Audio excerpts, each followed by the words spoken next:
Welcome, everybody. Thank you so much for coming. Chris and Nikic are my guests today, and thank you so much for joining me for this short interview. I appreciate your time today. Our pleasure. Thanks.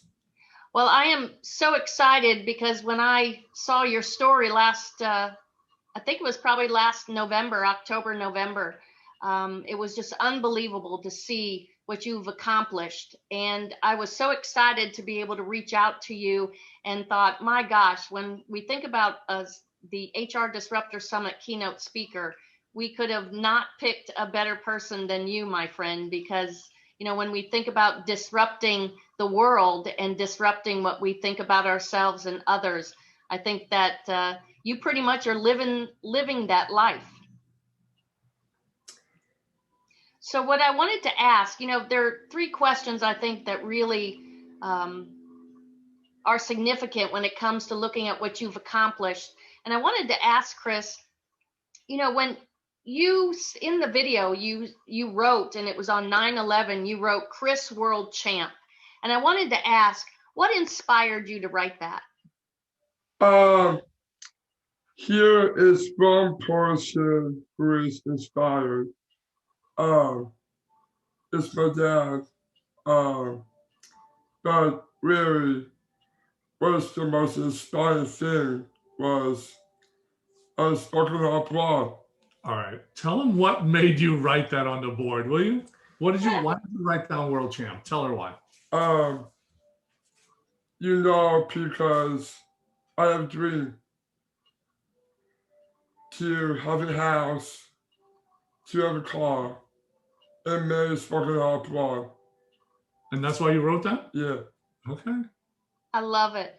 I love it. And that really, when you sit there, you claimed it. When I saw that picture of you writing it out, you literally affirmed that. And how long was that from the time that you wrote it to the time everything started to happen? What was the time? Do you remember, Nick or Chris? Either one of you remember? Of course. 2 years ago, I was constantly playing video games and watching Netflix, and I was being called average. And at that time, my dad was working constantly, and I was like in my video game, 999 Land. Yeah, La La Land. And you need to know your audience that I'm not 40 pounds, sedentary, overweight, out of shape.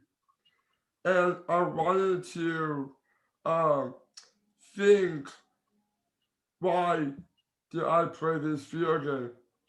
And I thought to myself, how can this be being average and not be able to go out?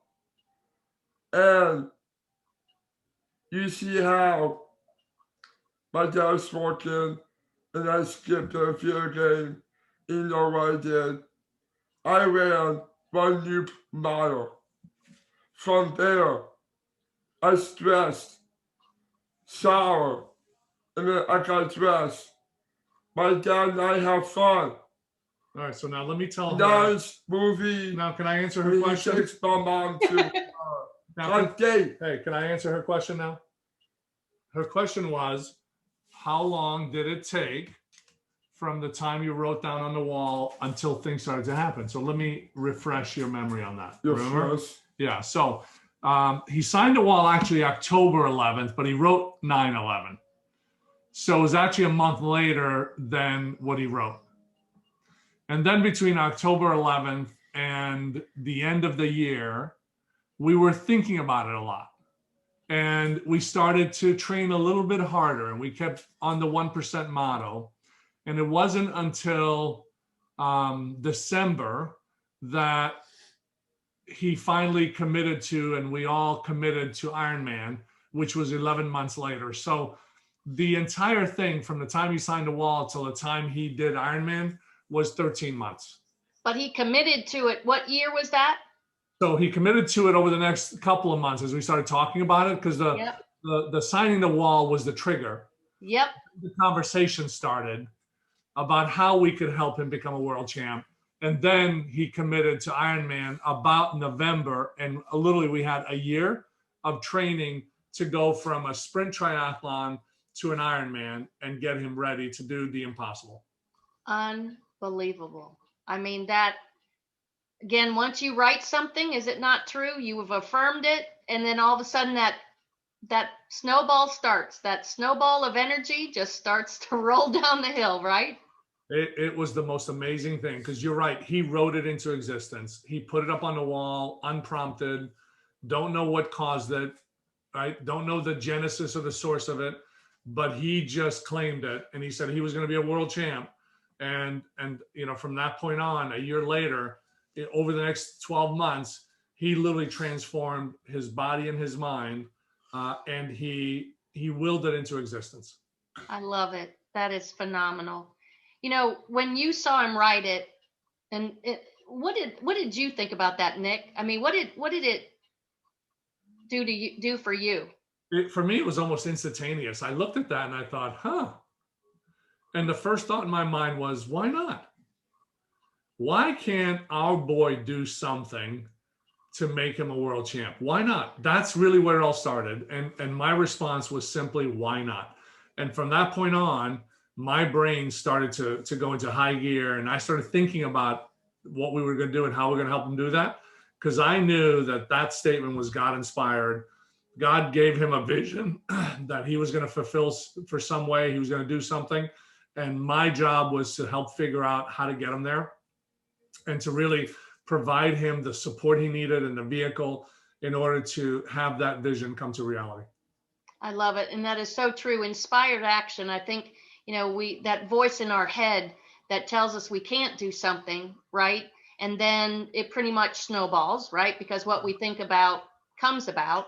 And so we don't entertain or push ourselves or even open ourselves up to ask the question, why not, right? Like, there's always a solution, but you have to be open to receive the solution, right? That's right. Amazing. Amazing. Well, what I wanted to ask both of you, but, one at a time, what advice would you give to people who are, really limiting themselves because they can't think of those possibilities, or they think that something's impossible? What advice would you give them?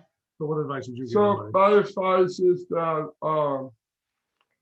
the kids are even shut up in this world.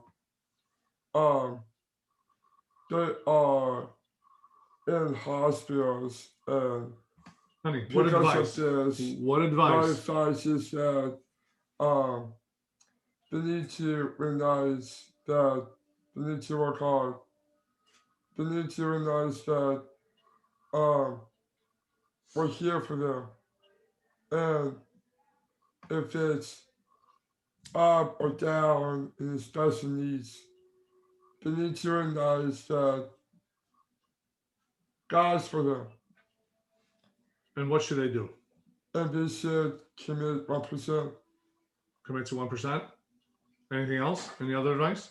And the other advice is that if they're ready to work hard, they need to eat Chipotle. Okay, work hard and eat Chipotle. There you go. Like, after this interview, I'm going to do another workout. And then? And then if there's another workout, we're going to Chipotle. Oh my goodness. All right, he's ready. My turn to answer the question. Ready? So my advice is exactly what we did with Chris. You go slow. You stick with it. You set a really big dream, a really big goal, but then you go really, really slow. Don't be in a hurry to get anywhere, because it's about establishing a lifelong habit of continuous improvement. And the 1% mantra really helps us stay focused on that. So my advice is be satisfied with just being a better version of yourself today than you were yesterday. Even if it's so tiny that you can barely see it, it's okay, because those tiny little gains add up to an enormous transformation. And Chris is living proof of someone who just got 1% better each day for about 2.5 years. And he went from a boy with Down syndrome sitting on the couch playing video games to an Ironman and becoming an inspiration for people all over the world simply by staying consistent and focused on getting 1% better every day. And that is amazing. And I love, Nick, when you were talking about that small percent at the end of the day to recognize your success, right? That you have accomplished something today that you hadn't accomplished yesterday, and really live in the present moment to really acknowledge it, right? Absolutely. Appreciate it, acknowledge it, recognize it, celebrate it, and make it part of a lifestyle, not for the purpose of achieving goals, but for the purpose of living a life of full potential so that you can be the person God meant you to be. Oh, I love that. My friend, thank you so much for sharing part of your afternoon with us today. And just want to say thank you again for your time. And Chris, thank you for being such a great example for everyone. And really wish you great success on your competitions coming up. Thanks. Thank you so much. It's a pleasure. You'll Thank have a you. great conference. Thank you. Bye. Bye. Bye. Thank you.